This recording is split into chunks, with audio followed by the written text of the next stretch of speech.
du Seigneur. Et ce qui nous réunit ce matin, c'est la présence du Seigneur. Donc on va chanter un premier chant, le numéro 157. Jésus est au milieu de nous. Et si on est venu ce matin, c'est parce qu'on le connaît et qu'on connaît sa présence. Et le Seigneur, dans sa parole, il a dit là où 2 ou 3 sont réunis en mon nom, je suis au milieu d'eux. Donc on va chanter ce premier cantique, numéro 157. Et je vous invite à vous lever pour le chanter.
Seigneur, ta présence qui vaut mieux que tout l'or du monde. Seigneur Jésus, merci qu'on peut te connaître. Et oui, quel bonheur, Seigneur Jésus, de te connaître. Merci que tu es au milieu de nous ce matin. Tu es au milieu de nous par ton esprit. Et Seigneur, ce matin, on veut vraiment faire que ce soit juste ta douce voix qu'on puisse entendre, que tous nos regards soient fixés sur toi et que toi seul puisses nous parler ce matin, qu'on concentre vraiment nos regards sur toi parce que tu es notre sauveur, tu es notre rédempteur, tu as tout payé à la croix pour notre salut éternel. Merci qu'en toi on a la vie éternelle, on a le pardon, on a la victoire, la liberté. Et Seigneur, c'est ton nom que nous voulons adorer, que nous voulons louer ce matin. À toi seul soit la gloire. Et oui, enlève dans nos cœurs tout ce qui n'est pas de toi, que Seigneur Jésus, tu puisses vraiment prendre toute la place en ce matin. Sois loué, sois béni, Seigneur Jésus, à toi toute la gloire, la force, la louange, la magnificence. Amen. Amen. On va chanter un deuxième cantique, le numéro 317, ouais, vous pouvez vous asseoir, qui va un peu introduire la pensée de tout à l'heure. On va chanter « Il est un port secourable pour les marins en danger ». Et tout à l'heure, on va justement lire une histoire de marins en danger. Donc on peut prendre ce cantique ensemble, le numéro 317.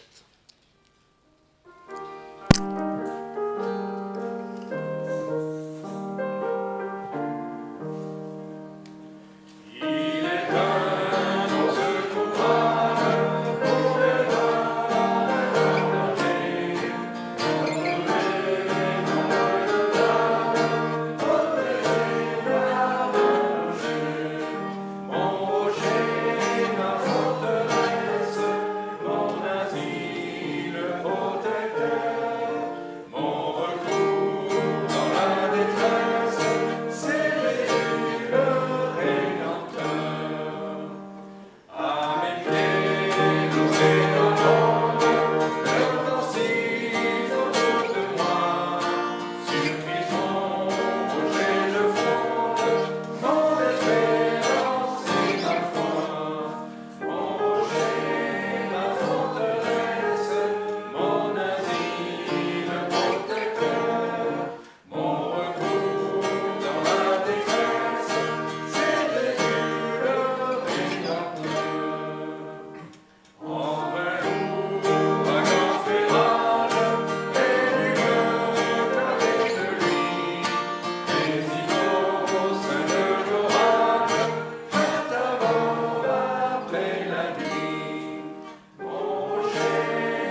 donc on va ouvrir la parole dans l'évangile de Marc, au chapitre 4, les versets 35 à 41. Évangile de Marc, chapitre 4, les versets 35 à 41. Je commence à lire. Verset 35. Ce jour-là, quand le soir fut venu, il leur dit : passons de l'autre côté de l'eau. Et après avoir renvoyé le peuple, ils emmenèrent Jésus dans la barque, comme il y était. Et il y avait aussi d'autres petites barques qui l'accompagnaient. Alors s'éleva un grand coup de vent, et les vagues entraient dans la barque, en sorte qu'elle commençait à s'emplir. Mais il était à la poupe, dormant sur un oreiller. Et ils le réveillèrent et lui dirent : Maître, ne te soucies-tu point de ce que nous périssons ? Mais lui, étant réveillé, parla avec autorité au vent, et il dit à la mer : Tais-toi, sois tranquille. Et le vent cessa, et il se fit un grand calme. Puis il leur dit : Pourquoi avez-vous peur ? Comment n'avez-vous point de foi ? Et ils furent saisis d'une fort grande crainte, et ils se disaient l'un à l'autre : Mais qui est celui-ci, que le vent même et la mer lui obéissent ? Voilà, c'est un passage que je prends des cours bibliques avec Jean-Louis, un frère de l'église de Paris. Il nous avait fait travailler sur ce texte, et il nous avait dit de résumer ce texte-là en une seule phrase, mais de telle sorte que cette phrase-là ne puisse pas s'utiliser pour un autre texte. Et on avait tous dit des trucs, mais il nous avait fait relever un aspect de ce texte-là que personne avait relevé, c'est que l'événement vraiment central et unique, qui se trouve vraiment que dans cette histoire-là, c'est le fait que Jésus y dort. Et ça, on ne l'avait pas soulevé, on avait tous parlé de la tempête, mais c'est vraiment un événement unique que Jésus dort, et c'est d'ailleurs la seule fois dans tous les évangiles qui nous a rapporté que Jésus y dort. Et moi je trouve que quelque part ça montre encore sa divinité, à la fois sa divinité et son humanité, parce qu'un être humain normal, c'est impossible pour lui de dormir en plein milieu d'une tempête. Le verset 37 nous dit que les vagues commençaient déjà à rentrer dans la barque, et lui continuait à dormir. C'est vraiment quelque chose de surnaturel, d'exceptionnel, et à la fois ça montre son humanité, qu'il avait besoin de dormir. Et on peut se demander, qu'est-ce que Dieu veut nous apprendre à travers ce fait que Jésus y dort. Et dans nos vies, on a peut-être des fois l'impression que c'est comme si Jésus restait silencieux, comme si Jésus dormait, on prie, mais on ne ressent pas de réponse aux prières, on a du mal à ressentir sa présence. Et il peut y avoir des moments comme ça où on a l'impression que Jésus reste silencieux. Et j'avais entendu quelqu'un une fois qui appelait ça les silences de Dieu.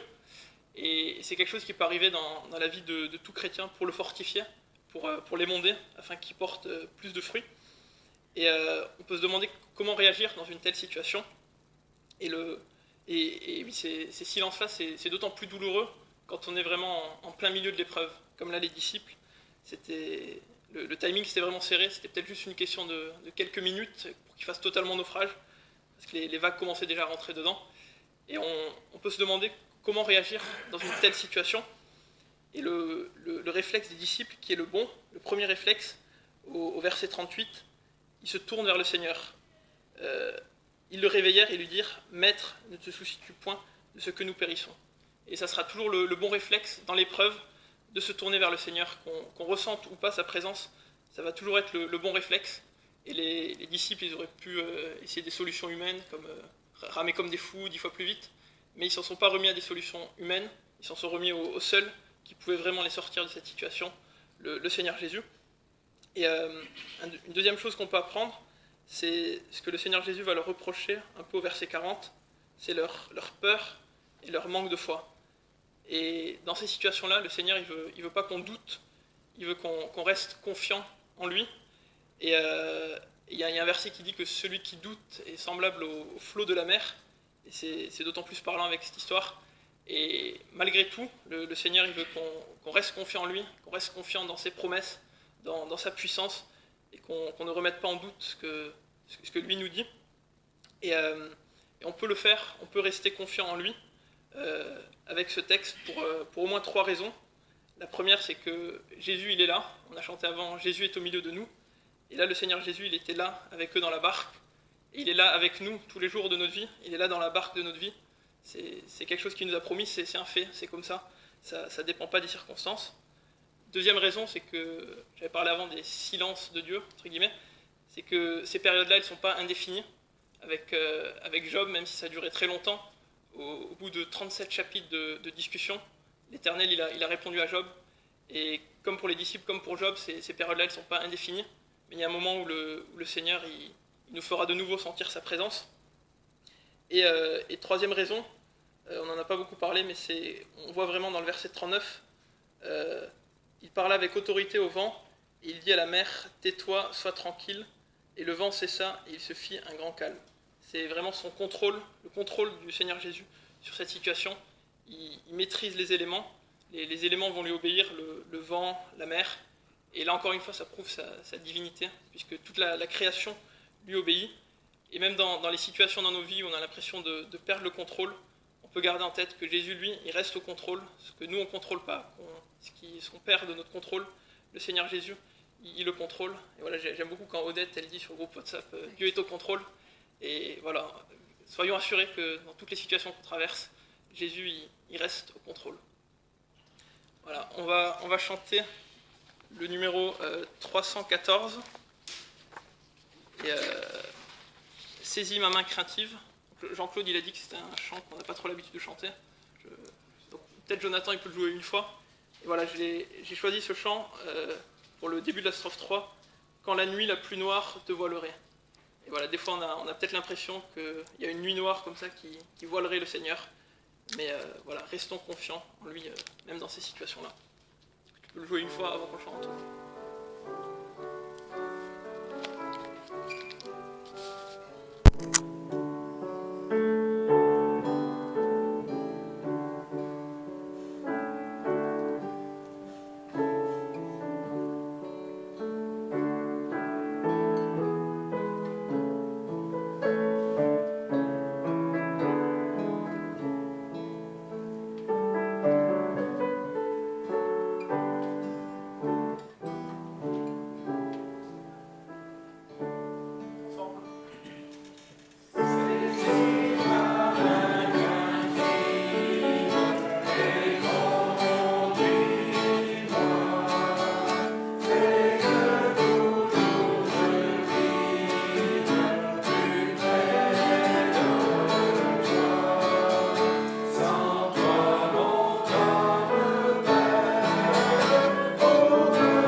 texte dans la première épître aux Thessaloniciens, chapitre 2, verset 17. 1 Thessaloniciens,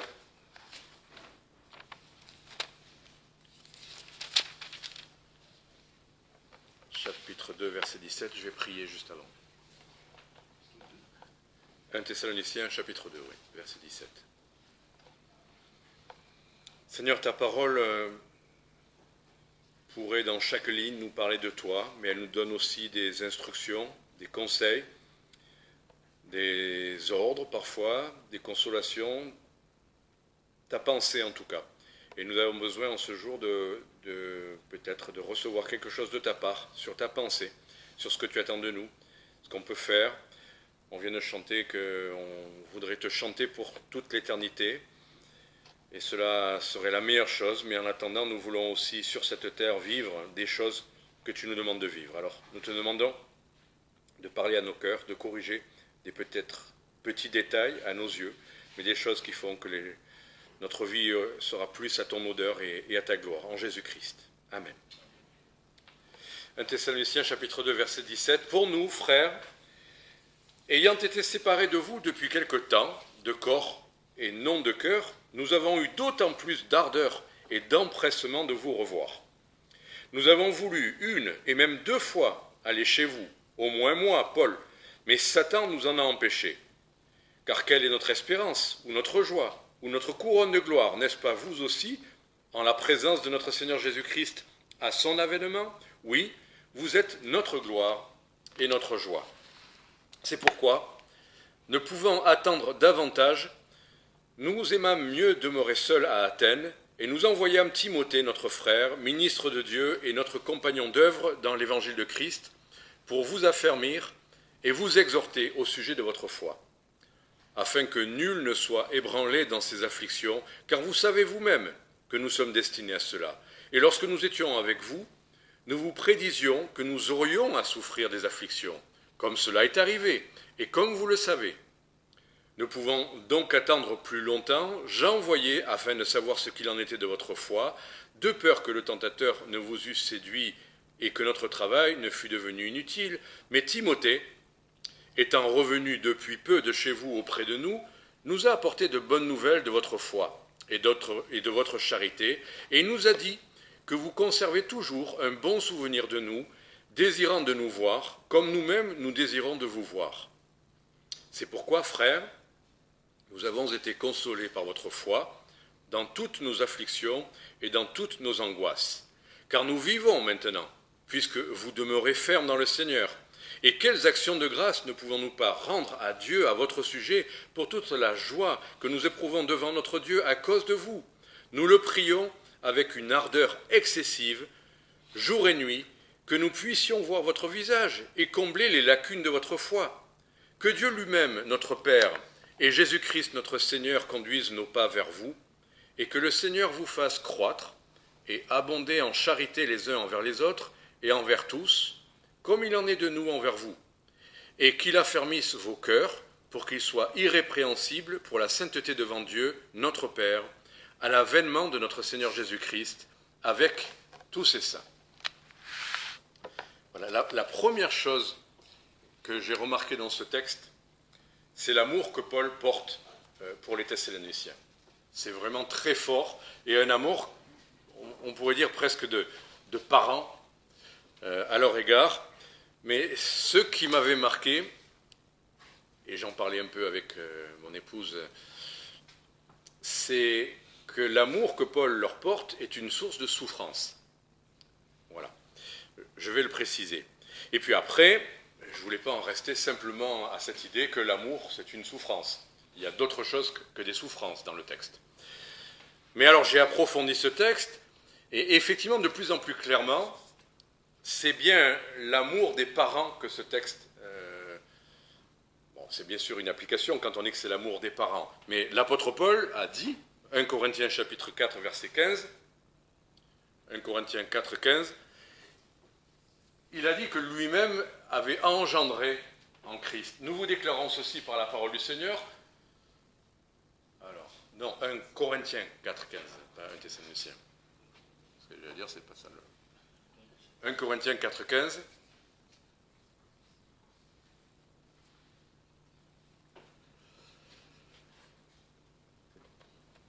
C'est pour ça que c'est bien, c'est plus rapide de le lire. Bon. L'apôtre Paul donc, dit qu'il a engendré donc, les Corinthiens en Christ. Car vous auriez 10 000 maîtres en Christ, que vous n'auriez pas plusieurs pères, car c'est moi qui vous ai engendré en Jésus-Christ par l'Évangile. Donc Paul se considère un peu, à la fois le Seigneur dit d'appeler personne notre père, mais il se considère un peu comme père des croyants de l'église de Corinthe, et c'est pareil aux Thessaloniciens. Il les a engendrés en Christ par l'Évangile. Et donc, ça crée en lui un lien, ça crée en lui des sentiments, ça crée en lui un souci, on va voir ça, comme donc des parents qui ont des enfants ont le même genre de rapport, même si quand c'est une famille physique, c'est des rapports physiques, émotionnels, mais c'est la même idée, vous allez le voir. Donc, le titre de ce message, j'ai appelé ça « L'amour des parents ». Alors, si vous avez le privilège d'avoir des enfants en Christ, c'est ça le sens premier. Mais on peut faire une application aux parents physiques. Alors, les choses qu'on va voir, tirées du texte qu'on vient de lire, c'est que l'amour qu'on porte en tant que parent à ses enfants, c'est avant tout un manque.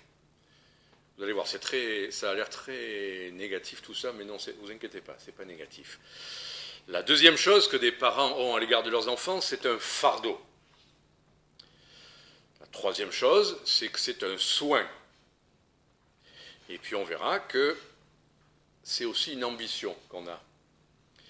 Et puis on terminera, parce que le texte est clair, c'est aussi une joie que ces enfants. Donc l'amour manque.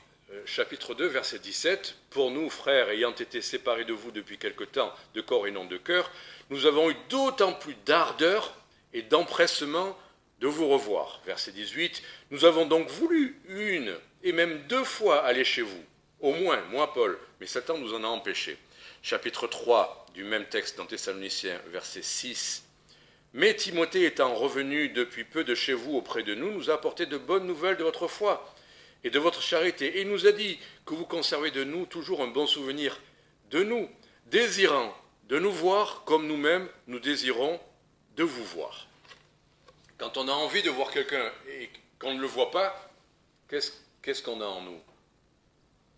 Un manque. On ressent bien un manque. Nos enfants, des fois, ils nous taquinent un tout petit peu, ils nous demandent « Alors, est-ce que je vous ai manqué ?» Pourquoi ils nous posent cette question? C'est la petite question piège. C'est parce qu'ils veulent savoir si on les aime à travers ça. Normalement, l'absence de quelqu'un, l'apôtre Paul le dit, il a été séparé des Thessaloniciens, ça crée en lui un manque. Il a le désir de les voir. Il ne dit pas, je suis content, je les ai connus, je pense à eux. Non, il a envie de les voir. Donc normalement, quand on a l'amour à l'égard de nos enfants, si on ne les voit pas, il nous manque. Et s'il nous manque, on a envie de les voir. Et c'est intéressant parce que c'est un manque comme un besoin, véritablement, comme une soif, en l'occurrence, comme une faim. Ça devient pressant, c'est un besoin pressant. L'apôtre Paul ne supportait pas cette absence. Il voulait 1 fois, 2 fois, il a tout fait pour les voir. Voilà, donc l'amour, rappelons-nous que ça crée en nous un besoin, un manque. Il faut le savoir, qui n'est pas toujours satisfait, qui peut être un désir inassouvi, mais c'est un des symptômes, si on peut dire, c'est pas une maladie, l'amour heureusement, mais c'est une des manifestations de notre amour. Quand les gens qu'on aime, on ne les voit pas, ça nous manque. C'est un fait. Et parfois, ça peut être très douloureux. Deuxième chose, j'ai plein d'idées qui me viennent, mais je me retiens. Je vais essayer de me retenir pour que ça ne fasse pas un message d'1h30. L'amour est un fardeau. Là, c'est clair. C'est bien dans les paroles de l'apôtre Paul. Fardeau dans le sens où ça pèse sur nos cœurs, c'est une source d'inquiétude. L'amour génère de l'inquiétude. Voilà. Chapitre 3, verset 3. L'apôtre Paul avait peur que dans les afflictions, alors à la fois il leur dit que ces afflictions étaient normales, il n'a pas peur des afflictions, Il dit, on était destiné à cela. C'est normal que ces choses arrivent. Mais il a une inquiétude. L'inquiétude, c'est quoi? C'est qu'il soit ébranlé par ces afflictions. Des fois, on prie, on se demande ce qu'on doit prier quand les gens sont éprouvés, et on prie toujours, enlève l'affliction. Mais l'apôtre Paul ne priait pas qu'il n'ait pas d'épreuve, il ne priait pas qu'il n'ait pas d'affliction, il priait qu'il ne soit pas ébranlé par cette affliction. Voilà, et au verset 5, il dit « Nous pouvons donc attendre plus longtemps, j'envoyais afin de savoir ce qu'il en était de votre foi, de peur que le tentateur ne vous eût séduit et que notre travail ne fût devenu inutile. » Il avait peur pour eux. On pourrait dire, mais voilà, j'ai prié pour eux. Il y en a, j'ai prié pour eux à leur naissance, je les ai remis au Seigneur. Et maintenant, quoi qu'il arrive, je les ai remis au Seigneur. Vous croyez que c'est une prière, après on a un seau sur la tête, protégé pour l'éternité. Quand on a des enfants, on ne doit pas prier une fois à la naissance ou les remettre par un cérémonial d'église. On doit prier pour eux. On doit s'inquiéter pour eux. Et c'est normal, c'est l'amour. Et si vous ne vous inquiétez pas pour les gens que vous aimez, posez-vous la question de est-ce que vraiment vous les aimez? Si vous dites, oh mais ça va, tout va bien, et voilà, maintenant que le vent les porte et que quoi qu'il leur arrive, je les aime. Normalement, regardez l'inquiétude, elle génère même, chapitre 3, verset 7, il dit qu'il a été consolé par leur foi, donc on va voir pourquoi, dans toutes nos afflictions et dans toutes nos angoisses. Il parle même d'angoisse. Oh là là, l'apôtre Paul, quel manque de foi, pourquoi il est angoissé? Il a dit, ne vous inquiétez de rien, mais faites connaître à Dieu. Ça, c'est des besoins qu'on remet à Dieu et puis après on s'en inquiète plus. Mais l'état spirituel des gens qu'on aime reste un fardeau, reste un poids sur nos âmes, un poids pressant, une inquiétude, voire une angoisse. Vos enfants sortent à 11h du soir, vous ne savez pas à quelle heure ils rentrent, vous vous dites, voilà, normalement, ça génère une angoisse. On a peur. Alors eux ne sont pas angoissés, mais vous l'êtes, parce que vous êtes conscient de ce qui peut arriver. 1 Corinthiens chapitre 11, verset 28. L'apôtre Paul décrit, c'est 2 Corinthiens chapitre 11, 2 Corinthiens chapitre 11, verset 28. C'est le chapitre où l'apôtre Paul décrit toutes les souffrances dans le ministère.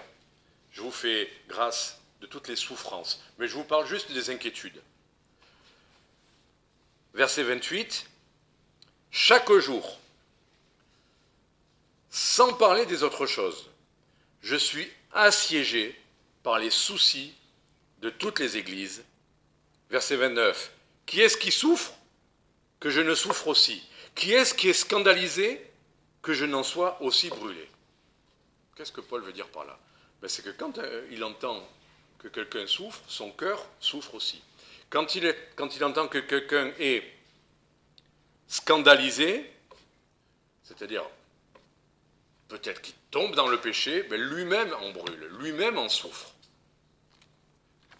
Voilà, c'est ça, l'inquiétude et l'angoisse qui doit tenir les âmes, les personnes qui enfantent en Christ, qui pensent aux autres chrétiens, qui portent dans leur cœur le fardeau des églises.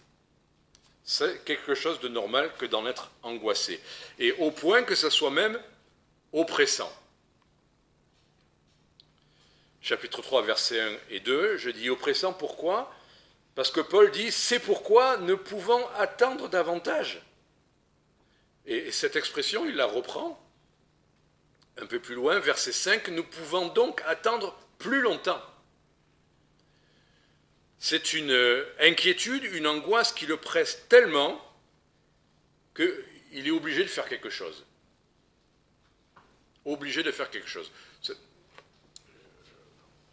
Ma femme me dit de ne pas trop parler de ma famille, mais si une de mes filles déclenche un calcul, si elle est malade, si je la prends, l'autre jour je me suis rendu compte de ça. Je suis allé à la chorale, j'avais ma chorale hébraïque, et c'était quelque chose de récent et d'urgent. ben, je ne pouvais pas rester là à la chorale à chanter. J'avais vraiment toutes mes pensées qui allaient vers... Vous n'êtes pas au courant que c'est une de mes filles, mais voilà. Et j'étais obligé de m'interrompre, je ne pouvais pas chanter, et je suis allé de côté pour l'appeler, pour prendre des nouvelles, pour essayer de la consoler, de la conforter. C'est normal. Quand ça devient pour nous quelque chose de si pressant, on ne peut pas rester sans agir, sans rien faire. Alors des fois, nos enfants nous reprochent de faire quelque chose, parce que ce n'est pas ça qu'ils auraient voulu qu'on fasse. Ils nous disent « Oui, mais ne me dites pas ça, ne faites pas ci, nanana. » D'accord, ok.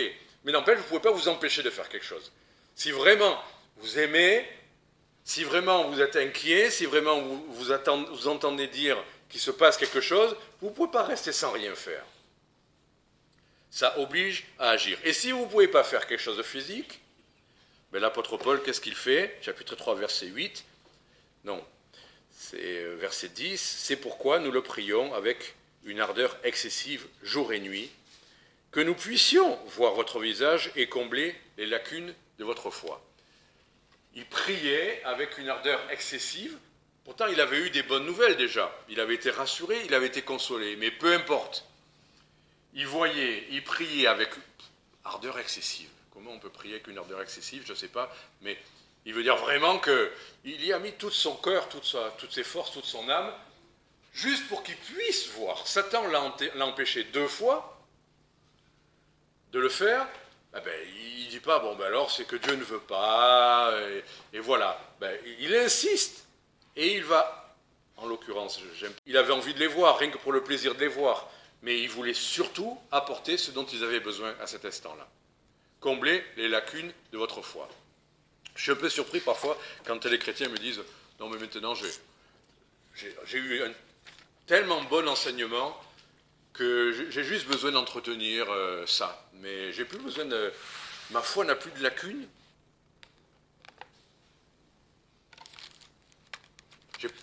Non, je n'apprends plus rien maintenant. Tout ce que j'entends, je l'ai déjà entendu. Tant mieux. Mais peut-être la lacune, ça serait dans ce que vous n'avez pas encore appliqué et que vous auriez besoin de réentendre. Ah oui, théologiquement, on a tout ce qu'il faut. On sait tout ce qu'il faut, on n'a plus rien à apprendre. Et dans la vie, et dans la pratique, vous n'avez plus aucune lacune? Les lacunes de notre foi, c'est des fois pas les lacunes de notre théologie, c'est les lacunes dans notre service, les lacunes dans notre amour, les lacunes dans la consécration, des lacunes dans notre foi. Savoir est une chose, le croire en est une autre. On a encore des lacunes dans notre foi. Chacun de nous. Et franchement, presque tous les jours, je me présente comme quelqu'un qui a des lacunes dans mon service, dans ma foi, dans ma consécration, dans mon... Enfin, j'ai besoin que le Seigneur me parle. J'ai besoin, même si je lui demande de me répéter des choses qu'il m'a dites 1000 fois, saisis ma main craintive. C'est pas normal d'avoir peur en tant que chrétien, alors que depuis 10, 20, 30, 40 ans, nous connaissons le Seigneur et nous avons les promesses qu'il est tous les jours avec nous, ne vous inquiétez de rien, ne crains rien. Pourtant, sans cesse, nous demandons Seigneur, Seigneur, Seigneur, pourquoi j'ai peur? Rassure-moi. Nous avons une lacune dans notre foi si nous passons notre temps à avoir peur. Nous avons des lacunes dans notre foi si nous avons tellement d'énergie à demander des choses parce qu'on en a envie plutôt que de simplement faire confiance au Seigneur qui va en prendre soin. Nous avons des lacunes dans notre foi.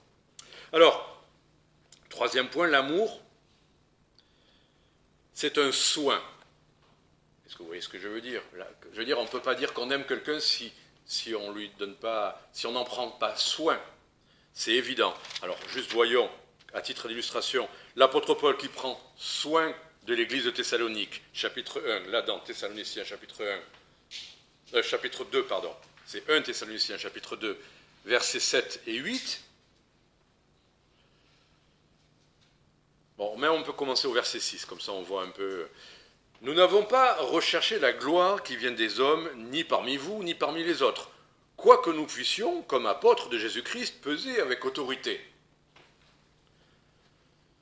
Cependant, nous avons été doux au milieu de vous, comme une nourrice prend un tendre soin de ses propres enfants.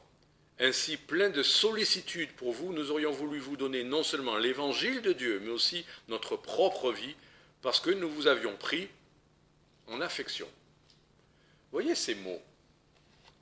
Donc, Paul parle en tant qu'apôtre, il aurait pu dire « je suis un apôtre », comme il dit, peser avec autorité, j'ai l'expérience, j'ai l'appel, j'ai la connaissance, je vous prêche, vous écoutez et vous obéissez.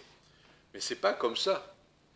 Quand on aime, on pourrait dire « je suis ton père, obéis-moi » ou « je suis ta mère, de quel droit agis-tu comme ça pour... » Bon, non, Paul, patiemment, va être doux au milieu d'eux, et il va être comme une nourrice qui prend un tendre soin de ses propres enfants, comme une nourrice qui prend... Alors, douceur, tendresse, on a vu sollicitude, on a vu affection. Voilà ce que c'est, normalement, l'amour de parents pour leurs enfants. Voilà ce que c'est l'amour de responsables pour les églises. C'est tout ça. Et en l'occurrence, comme une nourrice. Alors je vous pose une question. Quelle est la chose que des parents ou une nourrice font le plus pour les enfants? Vous pouvez, de la naissance jusqu'à je ne sais quel âge, quelle est la chose que nous faisons? Je parle en termes de quantité. Ne dites pas c'est plus important, moins important. Ce n'est pas la question. Quelle est la chose que nous faisons le plus à l'égard de nos enfants? Nourrir. Leur donner à manger. On va dire, mais ça c'est... Nourrir tous les jours, 2 à 3 fois par jour, vous allez les nourrir. Est-ce qu'on prend soin de ces enfants si on les laisse mourir de faim? Ah mais je les habille bien. Comment on sait... Je sais qu'aujourd'hui c'est plus à la mode de voir les choses comme ça.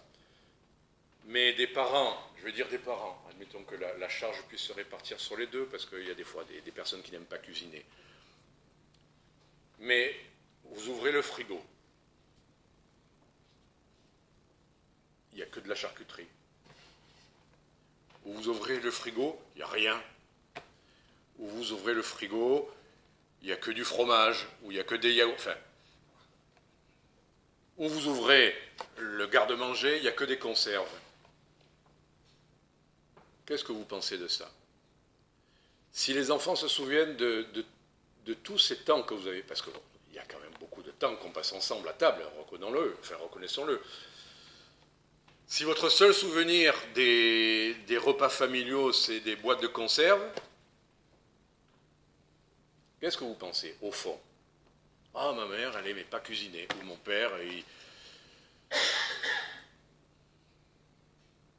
Comme nos enfants nous demandent est-ce qu'on leur a manqué, ben nos enfants peuvent nous évaluer notre amour à comment on prend soin d'eux en les nourrissant. Est-ce qu'on a fait des courses? Est-ce qu'il y a des choses qu'on aime? Est-ce que la personne a passé du temps à préparer un repas équilibré, divers, avec des choses qui nous sont nécessaires? Est-ce qu'il y a les 5 aliments, etc., nutriments, et tout ce que vous voulez? Enfin, on va dire, mais moi mes enfants, je les aime. Mais vos enfants, ils vont le voir si vous les aimez, si vous leur préparez des bons repas. Il n'y a pas que ça dans la vie, on est bien d'accord. Mais s'il n'y a pas ça, je veux dire, maintenant, venons-en aux choses spirituelles. Une église, vous l'aimez, le meilleur moyen de le montrer, c'est de faire des exhortations, des enseignements riches, variés. Dans la Bible, il est écrit que la parole de Christ habite parmi vous dans toute sa richesse. Le mot richesse, c'est pas simplement qu'il y a des matières grasses dedans. C'est dans sa diversité, dans sa variété. Est-ce qu'il y a assez à manger? Ah, c'était bon, hein? bon, mais franchement, en sortant, je suis retourné au garde-manger parce qu'il n'y avait pas assez. Il faut qu'il y ait assez. Il y a des gens qui vont dans les églises parce qu'ils sont bien nourris spirituellement. Alors on peut dire la musique, elle plaît pas, c'est comme ci, c'est comme ça. Mais si on n'est pas bien nourri spirituellement dans une assemblée, il va manquer quelque chose. Si c'est que du réchauffé, si c'est que des choses qu'on a trouvées sur Internet et qu'on a pris, une fois de temps en temps, bien sûr, on peut utiliser des plats préparés. Mais de manière générale, on aime bien des choses avec des aliments frais, avec des légumes, avec des... Oui, on peut rajouter du fromage qui fond et qui plaît à tout le monde. Mais quand même, la fraîcheur, la variété, la quantité, tout ça. Ben oui, c'est une nourrice. Le mot nourrice, je me suis dit, alors peut-être que je dis une énormité pour un linguiste, mais dans le mot nourrice, il y a nourrir. Eh oui, une nourrice, c'est pas juste qu'elle change les langes ou qu'elle... Non, une nourrice, elle doit nourrir. Et une église et un chrétien grandit comment? En étant bien nourri. On n'a pas trouvé d'autre moyen pour grandir harmonieusement que d'être bien nourri, non? Alors peut-être que c'est tous les jours, peut-être que ça lasse de faire 2, 3 repas par jour, mais n'empêche que c'est le meilleur moyen de faire grandir, croître en Christ les chrétiens. Chapitre 2, verset 11, toujours le même texte. « Et vous savez que nous avons été pour chacun de vous comme un père pour ses enfants, vous exhortant, vous encourageant, et vous conjurant de vous conduire d'une manière digne de Dieu qui vous appelle à son royaume et à sa gloire. » Oui, être un père pour ses enfants, c'est exhorter, c'est encourager, et des fois c'est conjurer à se conduire d'une bonne manière. Là-dedans, avec ce verset, on pourrait dire « Ah tiens, ça c'est de la relation d'aide ». Puisque c'est chacun de vous. Ce n'est pas les messages derrière le pupitre, ce n'est pas les messages du dimanche, c'est chacun de vous. Nous avons été pour chacun de vous comme un père pour ses enfants. Comme un père pour ses enfants, ce n'est pas le père qui réunit ses enfants le soir pour leur faire un partage biblique. C'est pour chacun. C'est adapté à chacun. Donc il faut connaître, il faut écouter, il faut regarder. Et pour chacun, ça sera quelque chose de différent. Peut-être pour un, ça sera, il va falloir l'exhorter. Peut-être pour un autre, ça va être simplement le consoler. Peut-être pour un troisième, ça va être l'encourager. Il a besoin d'encouragement, mais on n'encourage pas quelqu'un qui est en train de désobéir. Celui qui désobéit, on le corrige. Et celui qui commence à faiblir, qui commence à se décourager, on l'encourage. Donc, il faut donner de manière adaptée à chacun, à chaque besoin. Mais donc il faut un temps pour ça. Il faut un souci pour ça. C'est facile de distribuer les versets. Bing, tiens, prends ça, balang. Toi ça, toi ça. Quoi, tu n'es pas en forme? Eh bien écoute, ne crains rien. Et puis voilà. Ne vous inquiétez de rien. Je suis avec vous tous les jours jusqu'à la fin. Tranquille. Ça marche toujours. C'est les médicaments universels. Alors pourquoi il y a tous ces termes-là? Pourquoi ailleurs il est dit que les uns il faut les consoler, que les autres il faut les supporter? Je me demande toujours pourquoi il faudrait supporter certains. Il y en a qui vont effectivement, comme quand il est écrit que dans un corps il y a des membres, je ne sais pas si c'est le mot faible ou inférieur, enfin, il y en a qui effectivement, on sait qu'ils auront toujours besoin qu'on les aide.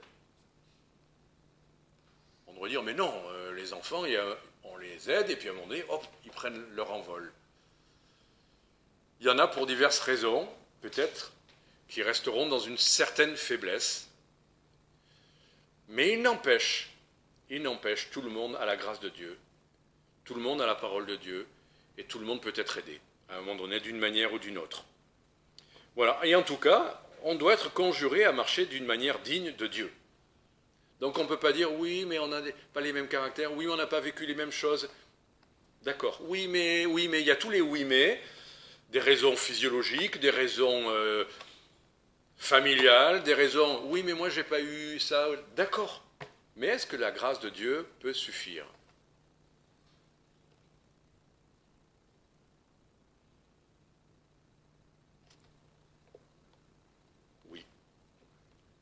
est-ce qu'à Dieu, toutes choses sont possibles? Oui. Alors ça ne veut pas dire qu'on sera tous pareils, qu'on sera tous capables de tout faire, mais Dieu peut nous rendre capables de faire ce qu'il attend de nous. Allez, 4e point, l'amour a de l'ambition pour ses enfants. Ce n'est pas dans le mauvais sens, mais l'apôtre Paul le dit à un moment donné, vous êtes notre gloire. Il parle de ses enfants, oui, vous êtes notre gloire. Chapitre 2, verset 20, vous êtes notre gloire et notre joie. On parle beaucoup des mères, dans ce cas-là, ou des mères juives, c'est les blagues, les mères juives qui voient leurs enfants, ils sont tous avocats ou médecins. Mais ce n'est pas une mauvaise chose qu'on veuille le meilleur pour nos enfants, non? Le meilleur pour leur vie. Mais de quoi parlons-nous?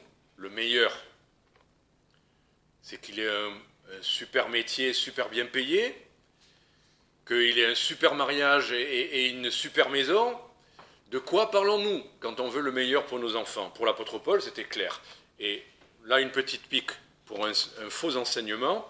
3e épître de Jean, pas évangile. Il y a un faux enseignement à ce propos. Petite piqûre de rappel.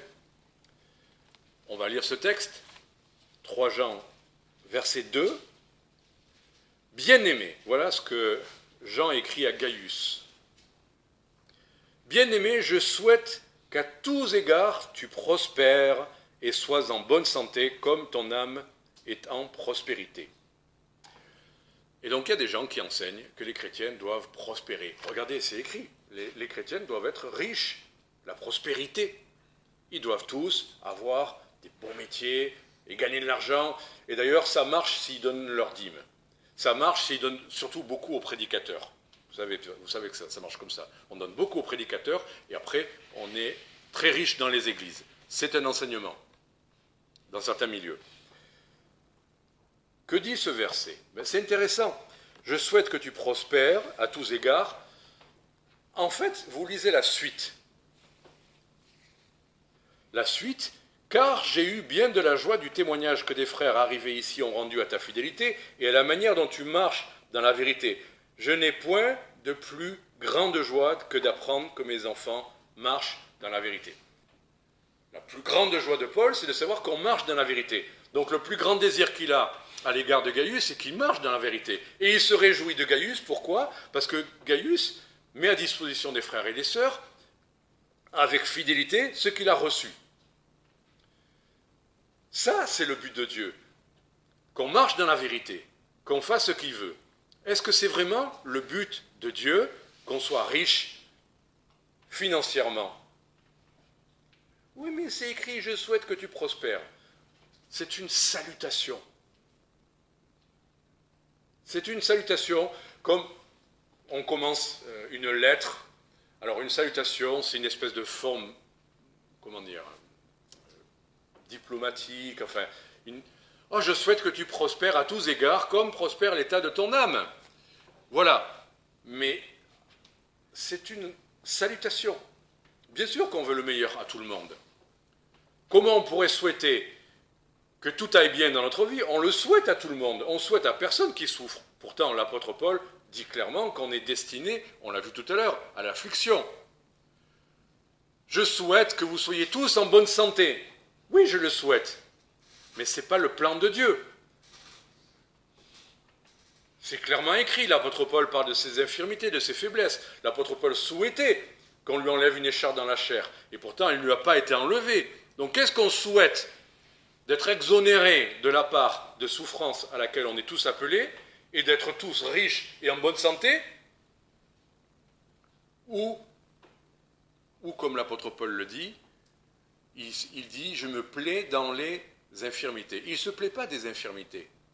Il ne se glorifie pas de ses problèmes, mais il se complaît dans les infirmités de pouvoir vivre la vie de Christ.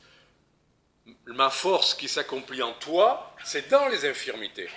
Ce n'est pas dans la bonne santé, dans la prospérité. On n'a pas besoin de tout ça quand tout va bien. Donc, L'ambition du Seigneur, c'est qu'on marche dans la vérité quoi qu'il arrive. L'ambition du Seigneur, c'est pas d'enlever toutes nos afflictions, c'est qu'on le glorifie dans les afflictions.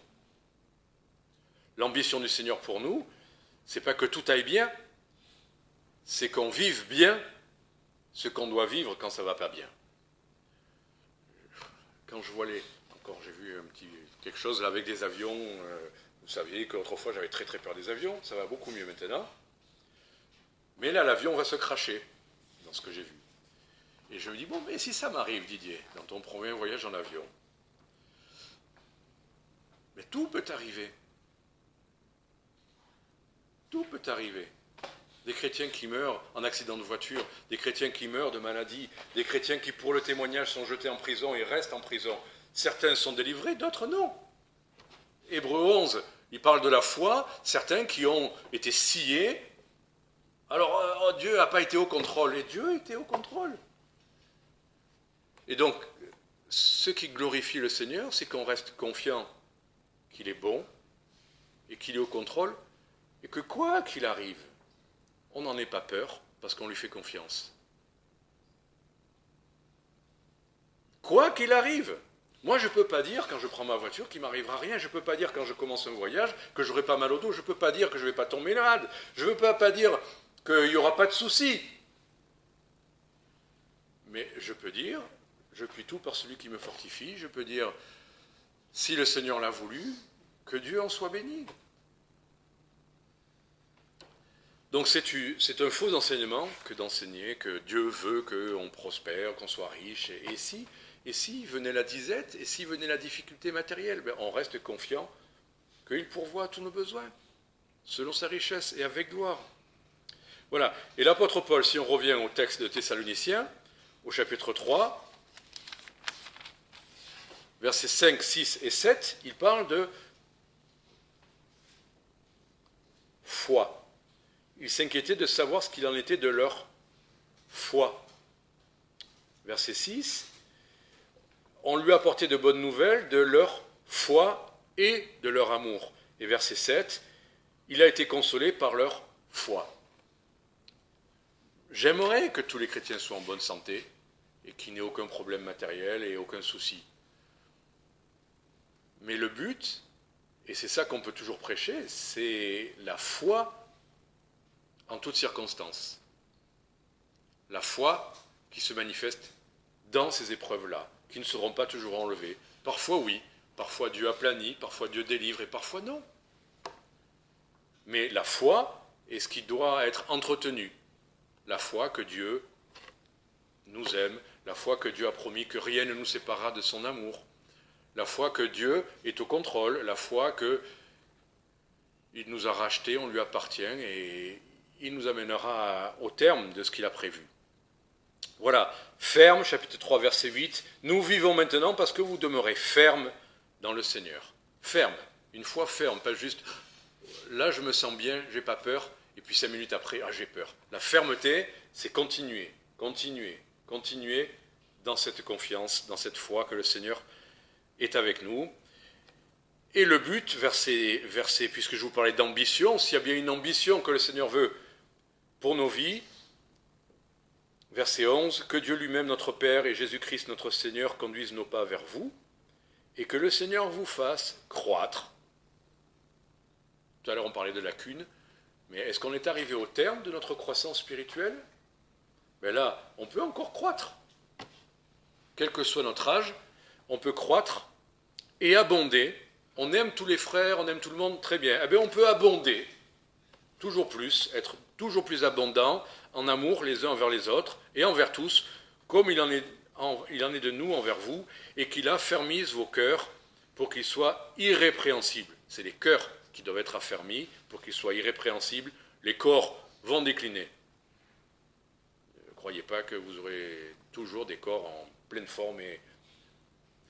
Les corps vont décliner, mais les cœurs peuvent être gardés irrépréhensibles dans la sainteté devant Dieu.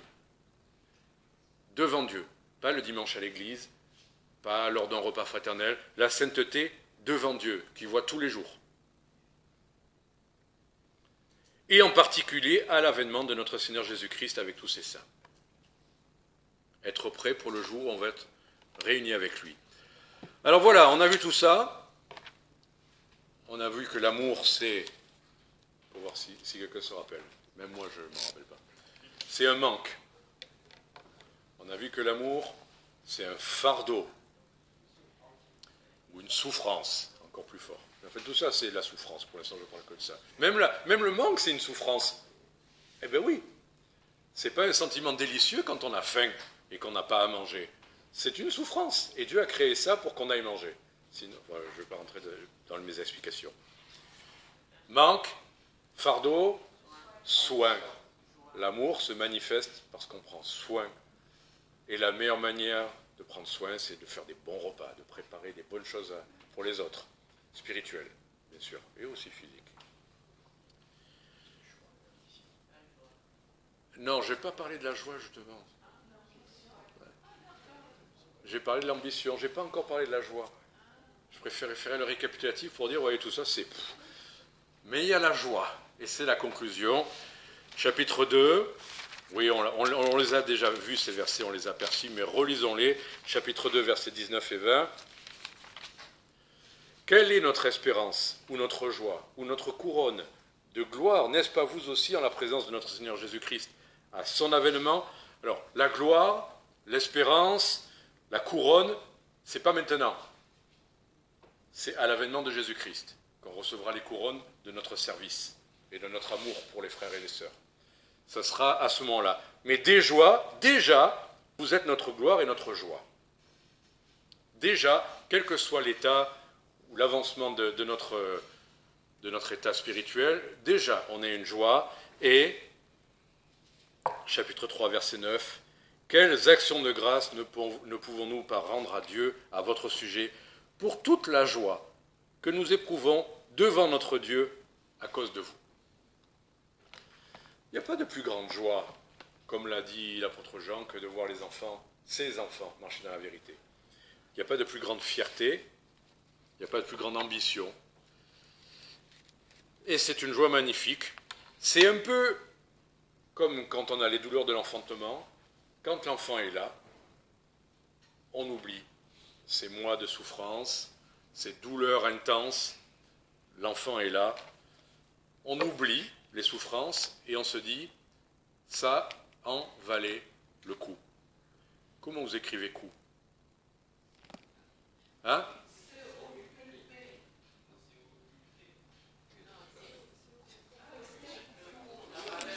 Allez, je vous laisse avec cette question.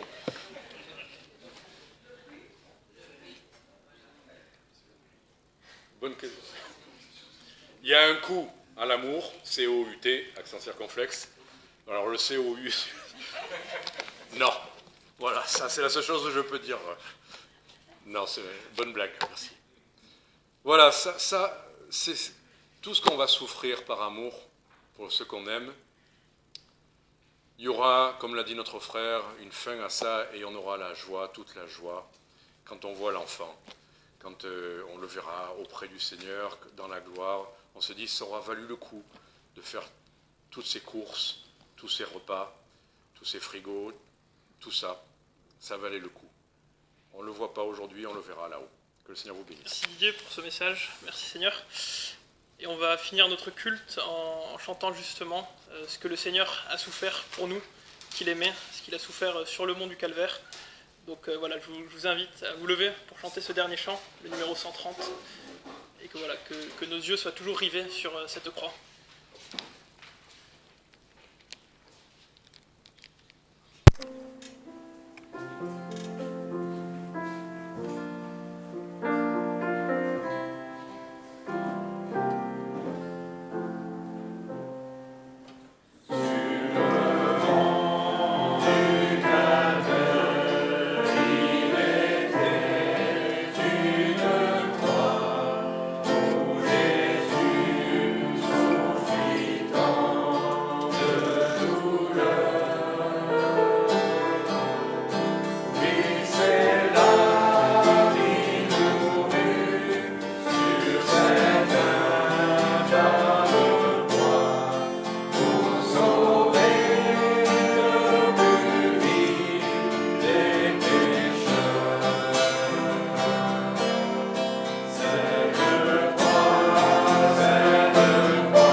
et sœurs, bonne semaine, que le Seigneur vous bénisse.